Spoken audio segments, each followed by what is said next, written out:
पशु अपने शरीर से अपना कल्याण नहीं कर सकते। मनुष्य बुद्धि वाला प्राणी होने के कारण अपने शरीर से अपना या दूसरों का कल्याण कर सकता है। क्यों? कि विकसित बुद्धि पाई है। मनुष्य के पास ही विकसित बुद्धि है, पशु में नहीं, पक्षी में नहीं है। बुद्धि तो उनके अंदर भी है लेकिन विकसित नहीं है।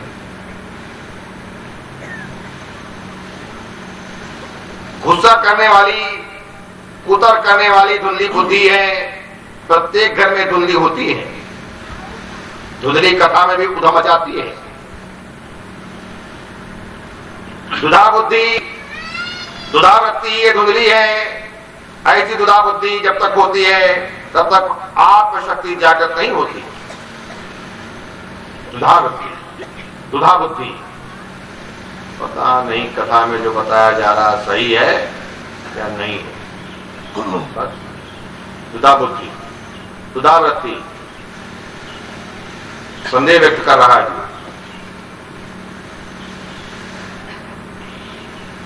बुद्धि दूसरों की बातों में नाक टांग अड़ाती है। ये बहुत बड़ा पाप है। अगर दूसरा कोई उसको समझाने का भी प्रयास करे कि आत्म कल्याण का मार्ग संतों ने जो बताया है, भगवंत ने श्री मुख से जो उपदेश दिया है, संदेश भेजा है भगवत गीता के माध्यम से,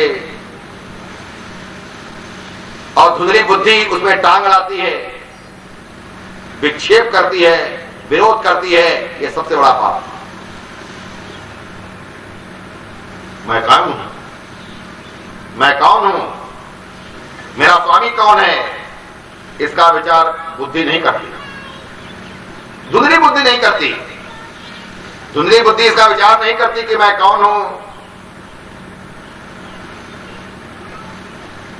मेरा स्वामी कौन है।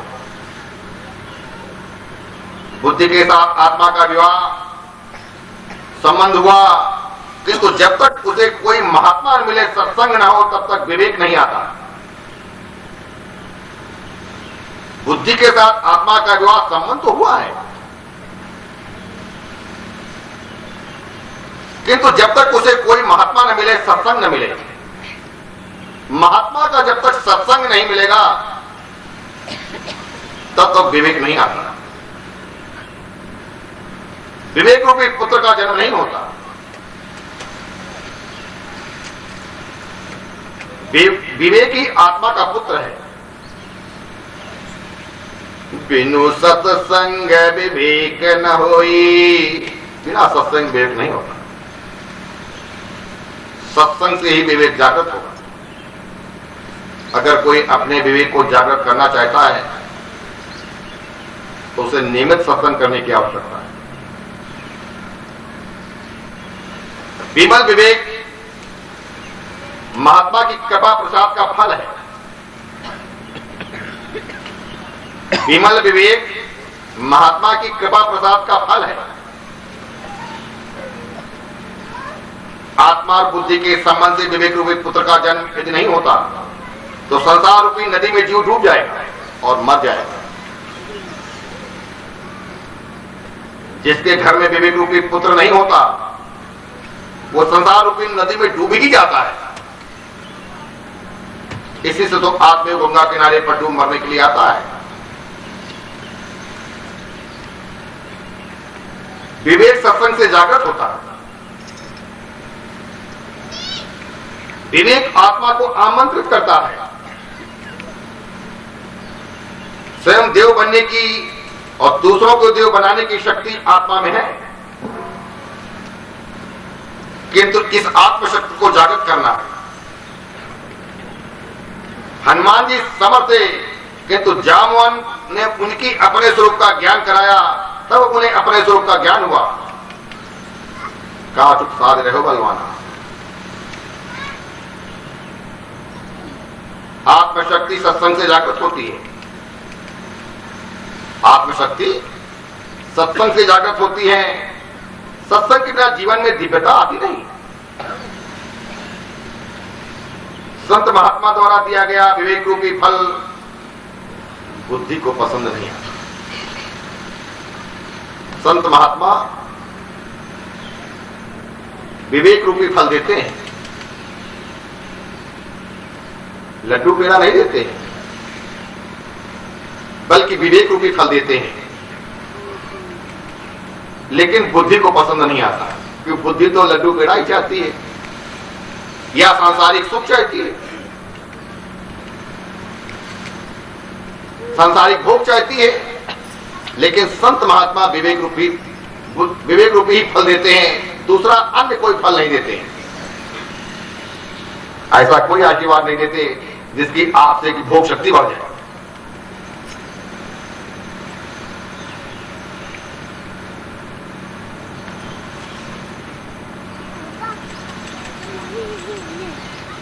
बुद्धि धुंधली की छोटी बहन है, मन बुद्धि की सलाह लेता है तो दुखी होता है। मन बुद्धि की सलाह लेता है तो दुखी होता है। मन कई बार आत्मा को धोखा देता है। मन स्वार्थी है, मन कहे वो मत करना, हमारे मन में जो आवत वो आयम करत है। नरक का दरवाजा खुला है उनके लिए। सलाह सिर्फ ईश्वर की ही लेनी चाहिए, किसी और की सलाह नहीं लेनी चाहिए। सलाह केवल ईश्वर की लेनी चाहिए। अगर वो पूर्ण रूप से सलाह आप लेना चाहते हैं तो भगवत गीता का नित्य पाठ करना चाहिए। दुनिया का ऐसा कोई प्रश्न नहीं है जिसका जवाब भगवत गीता में नहीं है। पूरे जीवन काल में जो भी आपकी समस्याएं हैं, लौकिक हो या पारलौकिक हो, सबके जवाब भगवत गीता में नहीं थे। केवल आपकी इतनी बुद्धि होनी चाहिए, सद्बुद्धि होनी चाहिए कि जवाब हो सके।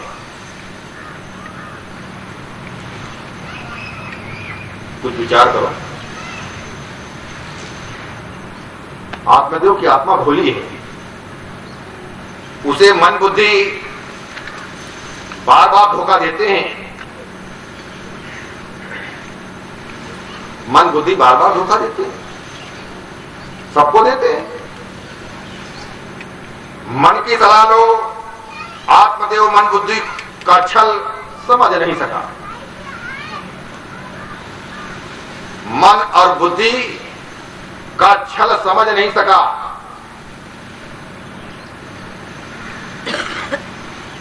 जैसे हम लोग, बहुत लोग कथा में आते हैं, कथा जैसे प्रारंभ हो गई वैसे टेक लगाई और सो गए, और जयकारा हुआ तो खुले तो पूरा 2 घंटे कथा हमने सुनेंगे। मन बुद्धि धोखा दे गई।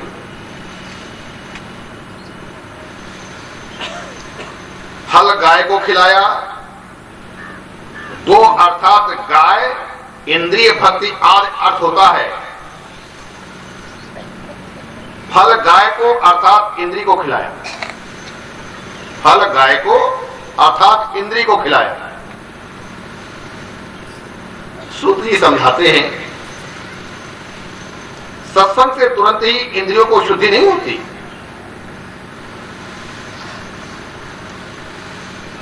सूत्र जी समझाते हैं इसी पवित्र भूमि में कि सत्संग से तुरंत इंद्रियों की शुद्धि नहीं होती। मन बुद्धि जब भागवत और भगवान का आश्रय लेंगे तभी शुद्ध होंगे। जब तक भागवत और भगवान का आश्रय नहीं लेंगे तब तक शुद्धि नहीं होगी। जब तक आप आश्रय संसार का ले रहे हैं, संसारी लोगों का ले रहे हैं, तब तक आपकी मन बुद्धि कभी शुद्ध नहीं होगी, विकृत बनी रहेगी या मिश्रित बनी रहेगी।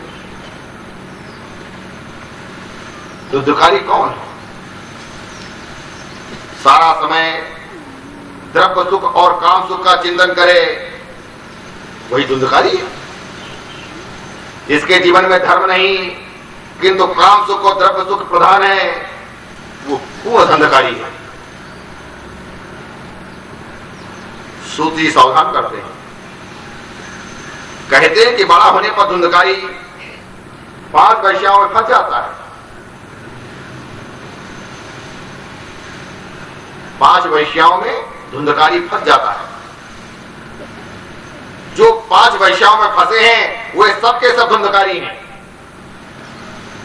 पहली वैश्या है शब्द, दूसरी है स्पर्श, तीसरी है रूप, चौथी है रस और 5वीं वैश्या है गंध। ये 5 विषय ही वैश्याएं हैं। ये 5 विषय धुंधकारी अर्थात जीव को बांधते हैं।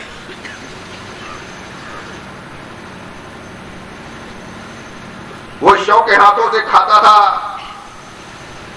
साफ लिखा है शव हस्ते भोजनम। शव के हाथ कौन से? जो हाथ परोपकार नहीं करते वे हाथ शव के हाथ हैं। देखिए,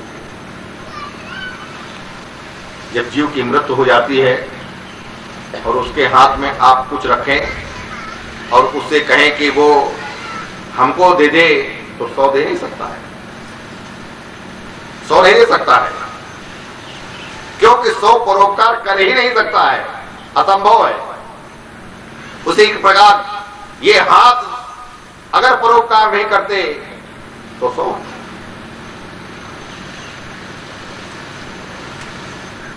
जिन हाथों से श्री कृष्ण की सेवा न हो, जो हाथ परोपकार न करें, वही हाथ 100 के हाथ है। धुंधकारी स्नान और शौच क्रिया से हीन थी। धुंधकारी स्नान और शौच क्रिया से हीन थी, स्नान करती नहीं थी। वैसे तो हम लोगों में से बहुत लोग ऐसे होंगे तो दिवाली के बाद, अब होली के बाद ही स्नान करें।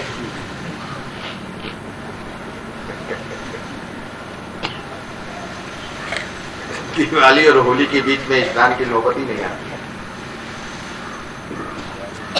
कुछ लोग फुसफुस लगा लेते हैं कि बदबू ना आए।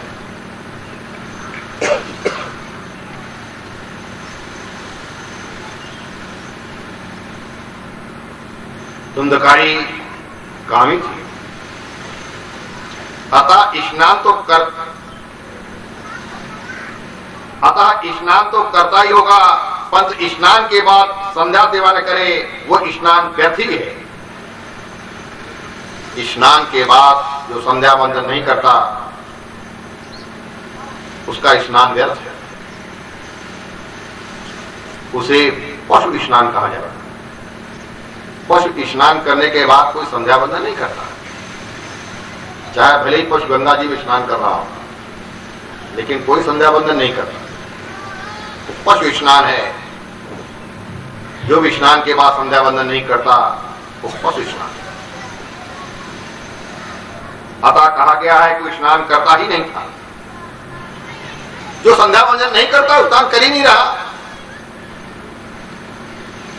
स्नान करने के पश्चात सत्कर्म न हो वो स्नान पशु स्नान है। स्नान करने के बाद एक सत्कर्म न किया जाए तो स्नान किस काम का? स्नान केवल शरीर से ही, शरीर को स्वस्थ रखने के लिए नहीं है।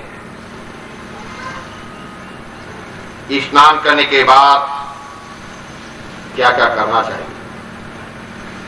स्नान करने के बाद सेवा, संध्या, गायत्री मंत्र का जाप। वो स्नान भी पाप हो जाता है जहां सेवा नहीं की जाती, संध्या नहीं की जाती, गायत्री मंत्र का जाप नहीं किया जाता। शास्त्रों में 3 प्रकार के स्नान बताए गए हैं। उसमें ऋषि स्नान श्रेष्ठ है। ऋषि स्नान श्रेष्ठ है। उषा काल में 4 से 5 बजे के समय में जो स्नान किया जाता है वो ऋषि स्नान है। उसको ऋषि स्नान कहते हैं। उषा काल, उषा काल के बाद अरुणोदय आता है। भगवान सूर्य का सारथी अरुण है, उसको अरुणोदय कहते हैं। पहले उषा काल फिर अरुणोदय। तो जो उषा काल में स्नान करते हैं वो ऋषि स्नान है। उसके बाद 5 से 5:30 6 बजे तक के स्नान किया गया है वो मनुष्य स्नान है। सूर्योदय के पहले जो स्नान करें तो मनुष्य स्नान, साधारण मनुष्य स्नान करते हैं। और जो सूर्योदय के बाद स्नान करते हैं वो राक्षस स्थान, उसको राक्षसी स्नान कहते हैं। भगवान सूर्य नारायण के उदय के पश्चात दंड धावन, शौच आदि करना योग्य नहीं है। भगवान सूर्य नारायण के उदय के पश्चात जो शौच आदि करते हैं, फिर स्नान करते हैं, उनको पशु की श्रेणी में रखना चाहिए। सूर्य बुद्धि के स्वामी देव हैं, सूर्य बुद्धि के स्वामी देव हैं, उनकी संध्या करने से बुद्धि सतेज होती है। स्नान और संध्या नियमित करो, स्नान और संध्या नियमित करो। कुछ लोग नित्य स्नान नहीं करते हैं, जब मन आता तब स्नान करते हैं।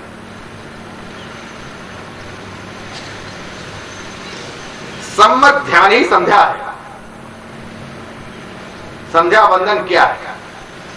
स्नान के बाद संध्या की बात की जाती है, तो संध्या क्या है? सम्यक ज्ञान ही संध्या है। नित्य सत्कर्म के बिना किए जाने वाला भोजन भोजन नहीं। अगर हमने सत्कर्म नहीं किया है और भोजन करते हैं तो भोजन नहीं। ऐसा मनुष्य भोजन नहीं करता, किंतु पाप का प्राशन अवश्य करता है। जो सत्कर्म नहीं करते और भोजन डट डट के करते हैं, वो साक्षात पाप को ही खाते हैं। भगवान ने गीता में कहा है, भुंजते ते त्वग पापा ते पश्चंत्यात् मार्काणा। जो पापी लोग अपने शरीर के पोषण के लिए अन्नोत्पादन करते हैं, वे पाप का भोजन कर रहे हैं। हमेशा सत्कर्म करो, आयुष्य का सदुपयोग करो। जो केवल अपने लिए ही भोजन पकाते हैं, वो साक्षात पाप को ही भोजन करते हैं। तन मन को दंड दोगे तो पाप का क्षय होगा। तन और मन को दंड दोगे तो पाप का क्षय होगा। इसलिए अपने आप भी और दूसरे धर्मावलंबी भी व्रत और उपवास करते हैं, पाश्चात्य स्वरूप करते हैं और प्रायश्चित स्वरूप करते हैं। लेकिन ऐसा बोध हो जाए कि हमने पाप किया है, ये सबसे बड़ी सद्बुद्धि है। हम तो पाप करने के बाद भी मानने को तैयार नहीं कि हमने कोई पाप नहीं किया। वो क्या प्रायश्चित करेगा और क्या पाश्चाताप करेगा?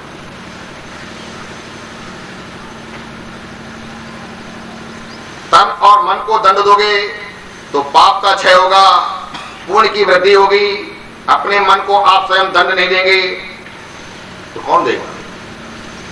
आपके मन को और कौन दंड देगा?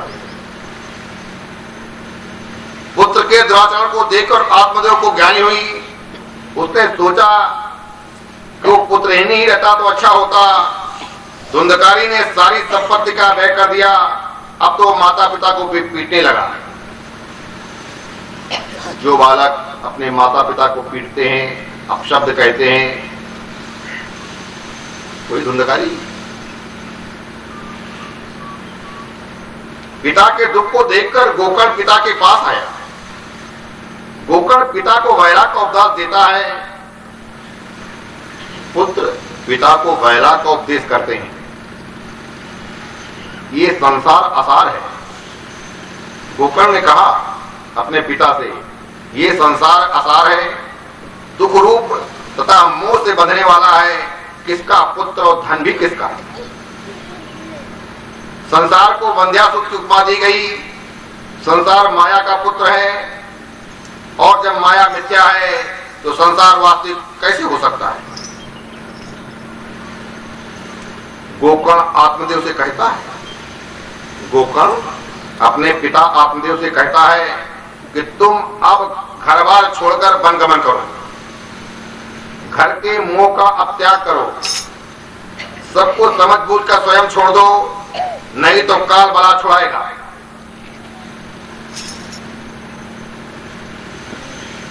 देहे अस्ति मांस रुद्रे विमतम तज्जवा जाया श्रुतादिषु सदा ममतारुच्च पश्यानिशम चरितम क्षण भंग निष्ठा वैराग राग रस को भौक नित्य निष्ठा।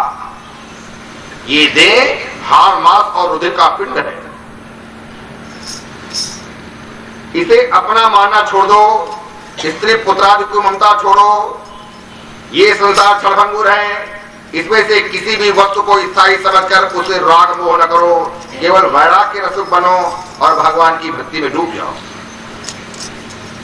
संसार मोह के त्याग के बिना भक्ति नहीं होती। किसी भी प्रकार से मन सांसारिक विषयों की वितरागी करके प्रभु प्रेम में लगाओ। संसारी विषयों से वितराग करके प्रभु प्रेम में लगाओ। संसारा शक्ति नष्ट न होगी तब तक भगवत शक्ति सिद्ध न होगी।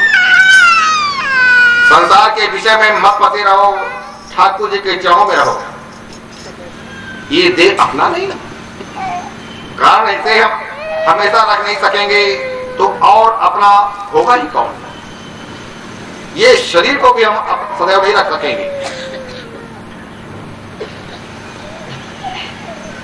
गोकर्ण ने कहा, पिताजी अब बहुत गुजर गई, थोड़ी ही रही, गंगा किनारे जाकर ठाकुर जी की सेवा करो।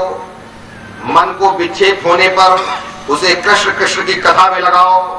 भावना रखोगे तो हृदय का परिवर्तन होगा। सेवा और सत्कर्म में पर दोष दर्शन विघ्न करता है, अतः पर दोष दर्शन का त्याग करो। पिताजी अब तुम भगवान का आश्रय लेकर भगवान में जीवन बिताओ। भगवान में जीवन जीने के लिए ध्यान, जप और पाठ अति आवश्यक है। भगवान में जीने के लिए ध्यान, जप और पाठ अति आवश्यक है। ध्यान भी करना चाहिए तो भगवान का, जप भी करना चाहिए तो भगवान का, पाठ भी करना चाहिए तो भगवान का, और भगवान के लिए करना चाहिए, संसार के लिए नहीं।